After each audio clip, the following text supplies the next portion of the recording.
Welcome back. This is our second video. It goes on about yeast. Okay, so we're still talking about anaerobic respiration here. So still no oxygen, and the same kind of processes happen. So in a yeast, we have an input over here of glucose. We're also going to be inputting some ADP. What do we get out? We get output is some ATP, so that's exactly the same as animals at the moment. But can you see how instead of the pyruvate getting converted into lactic acid, it gets converted into this, which you don't need to know about, this acetaldehyde, but ultimately it also gets converted then to ethanol, okay? So we've got ethanol as another output. Now there's also a sneaky little output over here, that's carbon dioxide. So where and why have we seen this before? Okay, so we've got two inputs for this anaerobic respiration in yeast. So we've got glucose and the ADP, and we've got three outputs this time. We've got two ATP again, we've got carbon dioxide, and we've got ethanol. So where might you have seen this? And you might want to pause and think about where you might have seen this in the past. Number one example is bread. Okay. So I'm going to see if this video is going to play for us.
Okay, I'm just going to cut her off before she keeps going on about all of her lovely things.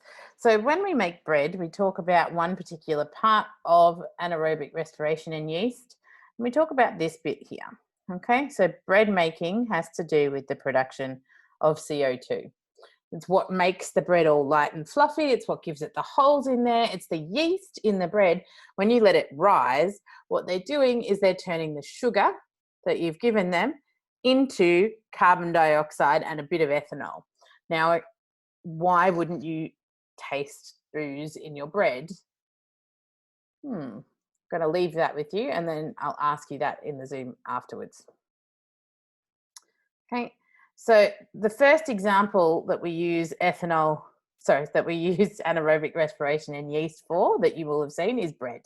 Okay, so our number one example here is bread making. Okay, and if you want to add something else to that, you can say the CO2 makes it rise.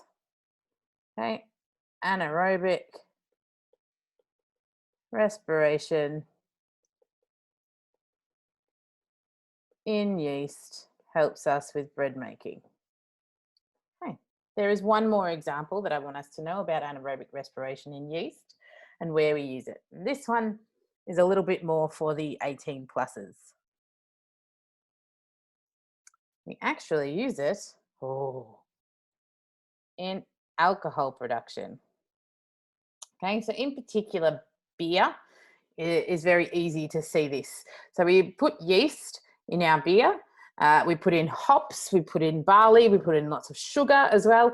And over time, this is the process that happens. So it's anaerobic respiration in yeast. Again, it's the same thing, but this time, instead of us wanting the carbon dioxide, we want the ethanol. So anaerobic respiration in yeast makes beer. So there's two things that you can see here. You can see, and I'm just going to get rid of the annotations this time. So when you're making beer, okay, you make ethanol because we want ethanol for our beer, but you also make carbon dioxide, and this is your bubbles in the beer. So the reason that it works with different concentrations of alcohol. So you might have heard that different drinks have different concentrations of alcohol in them. You can see that a wine here has got a concentration of about 11.5%, whereas a beer might have something between 3.5 to 5%. Why does it change? If you give them sugar, then they should just be able to keep making yeast. And it's because what happens is fermentation in these different types of alcohol will stop at different levels, and so that's how you can make the difference between the alcohol level that's higher in wine and the alcohol level that's in beer. Now, spirits are completely different. You can see here they have a 40% limit, and that's because we do another process after fermentation called distillation, but that isn't on our course. That's a bit more chemistry. Interesting though, if you want to go on to how stuff works and how we make alcohol. So in summary, this is what we need to know. What goes in and what comes out when we're talking about, sorry, that's wrong, anaerobic respiration in yeast. So anaerobic respiration in yeast, we've got the same inputs.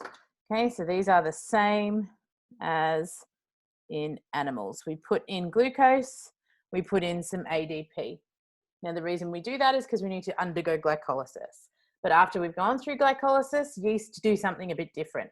Instead of turning it into lactic acid, they turn it into carbon dioxide and ethanol, and they get that 2 ATP out of it. And that summarizes the last bit on anaerobic respiration.